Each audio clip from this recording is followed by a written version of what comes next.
하나님의 말씀 봅니다. 요한계시록 9장 12절로부터 21절까지 있는 말씀입니다. 말씀을 교독합니다. 첫째 화는 지나갔으나 보라, 아직도 이후에 화 둘이 이르리로다.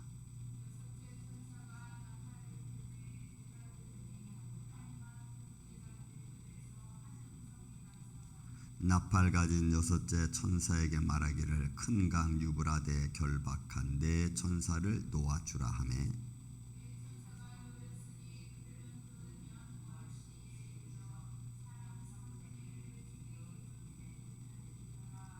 마병대의 수는 2만만이니 내가 그들의 수를 들었노라.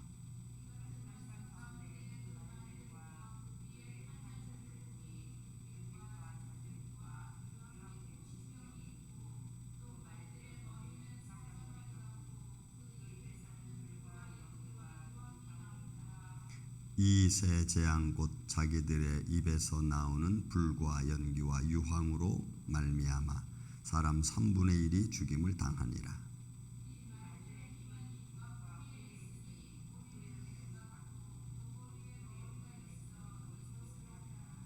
이 재앙에 죽지 않고 남은 사람들은 손으로 행한 일을 회개하지 아니하고 오히려 여러 귀신과 또는 보거나 듣거나 다니거나 하지 못하는 금은 동과 목석의 우상에게 절하고,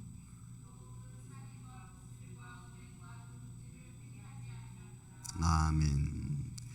자, 여섯째 나팔을 불매 내가 들으니 하나님 앞 금제단 네 뿔에서 한 음성이 났습니다. 그러니까 이 모든 재앙의 또 어떤 사건에 이루시는 이는 하나님이신 것을 우리가 볼 수가 있죠. 그리고 하나님께서 통제하시고 하나님께서 관리하시는 이 과정 속에 이루어지는 현장인 것을 우리가 볼 수가 있습니다. 자, 본문의 14절에 보니까, 자, 나팔 가진 여섯째 천사의 말하기를, 큰 강 유브라데에 결박한 네 천사를 놓아주라. 그러니까 이 큰 강 유브라데라고 하는 것은 고대 이스라엘 백성들의 이 유브라데 강을 건너서 들어오는 것은 대적들의 어떤 침입을 말하는 거죠. 그러니까 유브라데 강을 건너서 들어오는 대적들의 삶, 또 대적들로 말미암아 어떤 고난을 겪는 이런 것 안에 대표적인 것이 유브라데 강을 건널 때라고 하는 겁니다.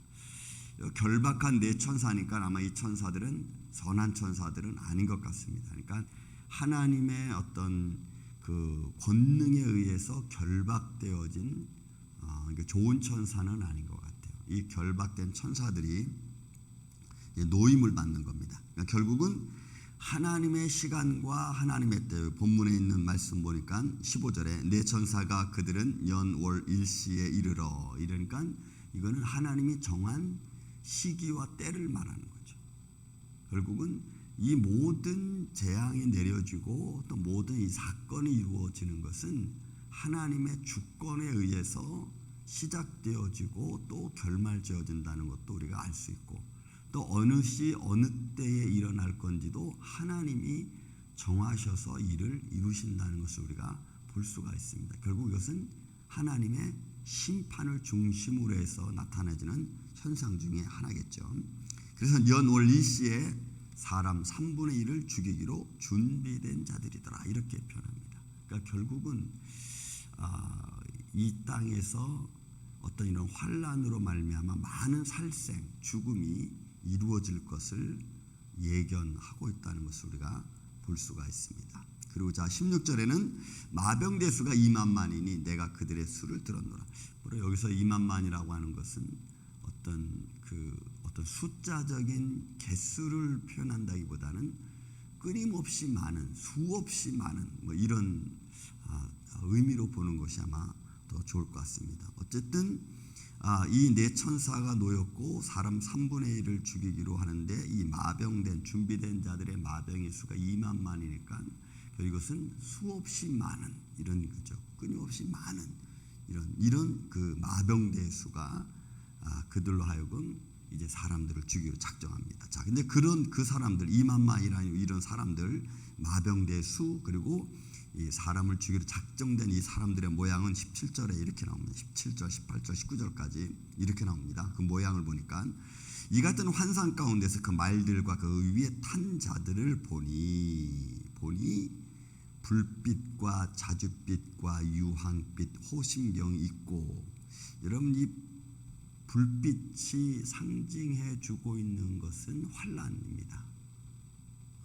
환란이죠. 그리고 자줏빛을 보여주는 것은 핏빛을 의미하는 것 같고요. 유황은 사람들이 숨 쉴 수 없을 만큼 태워져 버리는 거죠. 호심경은 이것은 원래는 나를 지키는 것이어야 되는데 이것은 이 호심경이 내적 심적을 지키는 것인데 이런 것들을 파괴하는 쪽으로 이제 등장을 하는 겁니다. 또 말들의 머리는 사자머리 같고 그 입에서는 불과 연기와 유황이 나오더라. 이 불과 연기와 유황, 이 잔인함과 이 파괴적인 것을 말합니다. 결국 이런 모습들은 하나님의 심판에 의해서 사람들을 어떤 생명을 거두는 그런 모습이죠. 사단이 놓여지고 하나님 앞에 불순종하는 자들에 대한 하나님의 심판이 이루어진 어떤 상황, 환경, 과정 이런 것들을 사실 표현한 겁니다. 그러니까 이게 비유적인 거니까 그래서 어떤 사람들은 이제 3차 대전을 뭐 야기도 하는데 뭐 전쟁뿐만이겠습니까? 왜냐하면 뭐써 나라와 나라, 재난 또 어떤 민족이 민족을 또 부모와 자식이 뭐 이런 상황이 막 벌어지는 거니까 사람들이 자기가 살기 위해서 이웃을 죽여야 되고 때로는 부모와 자식을 죽는데 내어 주어야 되는 상황이 벌어지니까 무엇인들 끔찍하지 않은 일이 어디 있겠으며 잔인하지 않은 일이 어디 있겠습니까?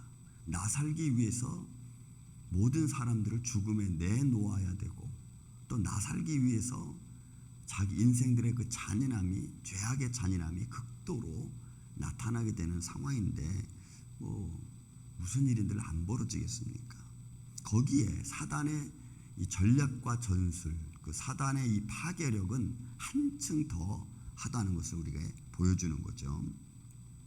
자, 18절에도 이 세 재앙 곧 불과 연기와 유황이죠. 그들의 입에서 나오는 이 불과 연기와 유황으로 말미암아 사람 3분의 1이 죽임을 당한다. 그러니까 많은 사람들이 죽임을 당하고 또 많은 사람들이 아주 남아있겠죠.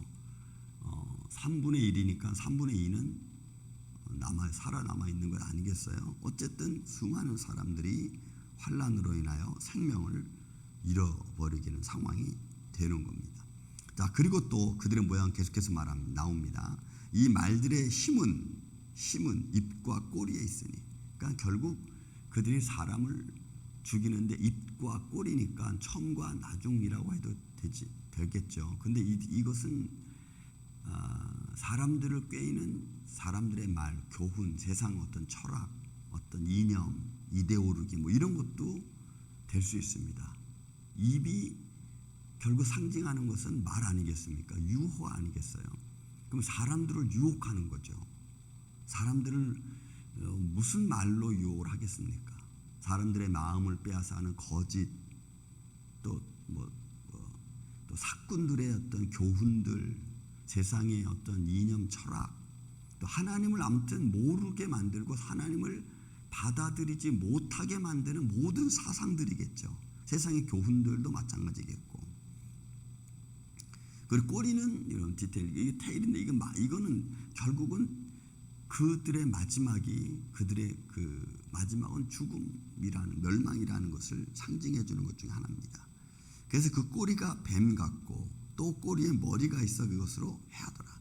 그러니까 아주 그러니까 거짓된 교훈으로 사람들을 깨어서 꼼짝달싹 못하게 만드는 이런 어떤 세상의 힘, 여러분 세상의 힘 아니겠어요? 앞으로 어떤 현상으로 이런 것들이 등장할지, 또 이런 표현들을 세서 어떤 상징화 시킨다는 것도 이런 쉽지 않겠죠. 하지만 이런 형상의 모습, 때로는 이런 어떤 이념적인 모습으로 사람들의 온통 마음을 다 빼앗아간다는 것이 사실 어떻게 보면은 이 여섯째 나팔 분 이 우상의 어떤 모습이 아닐 수 없습니다.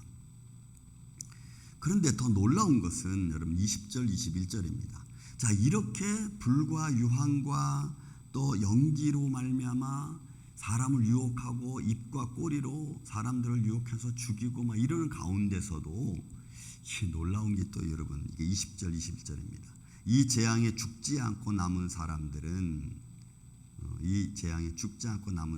손으로 행한 일을 회개하지 아니하고, 그러니까 다니엘서 12장 마지막 절에 보면 악한 자는 악한 대로, 선한 자는 선한 대로, 이렇게 이제 현상이 나타나고 완전히 딱 나타나는 거죠.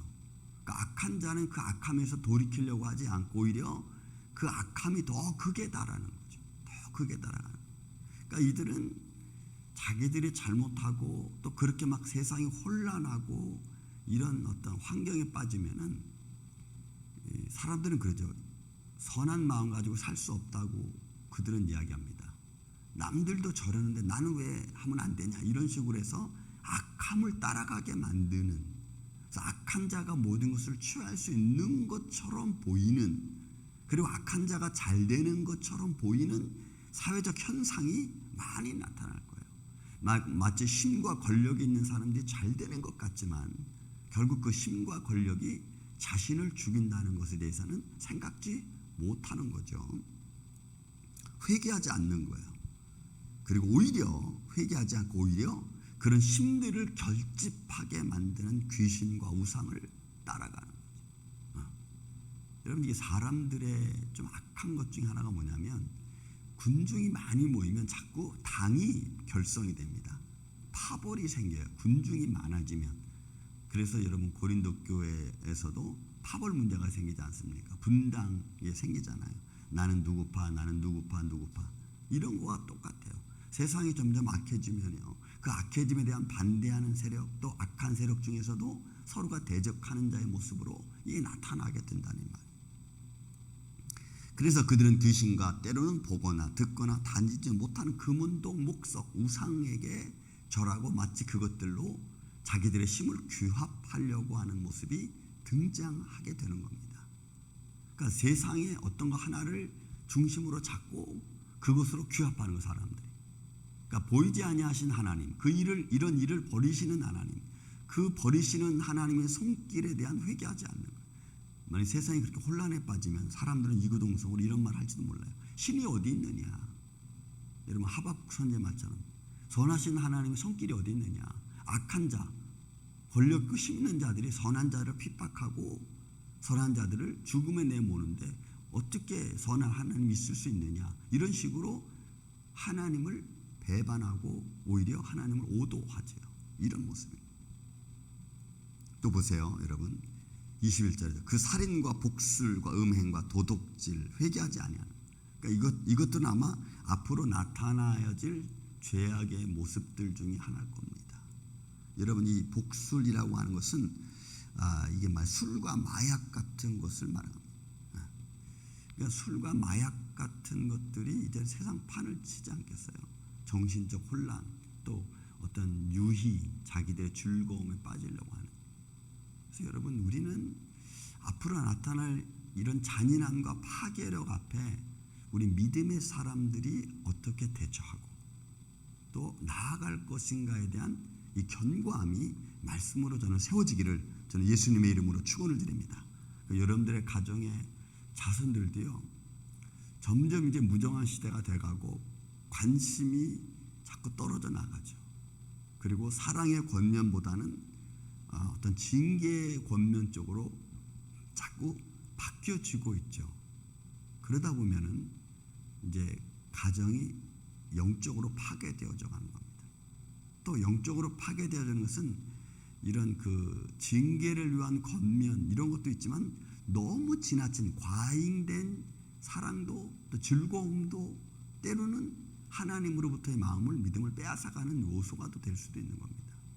그러니까 여러분, 우리는 삶의 최우선을 하나님으로 두지 않으면 우리의 삶의 현장이 최우선이 되고 그런 것들을 통해서 우리의 믿음은 약화될 수밖에 없습니다.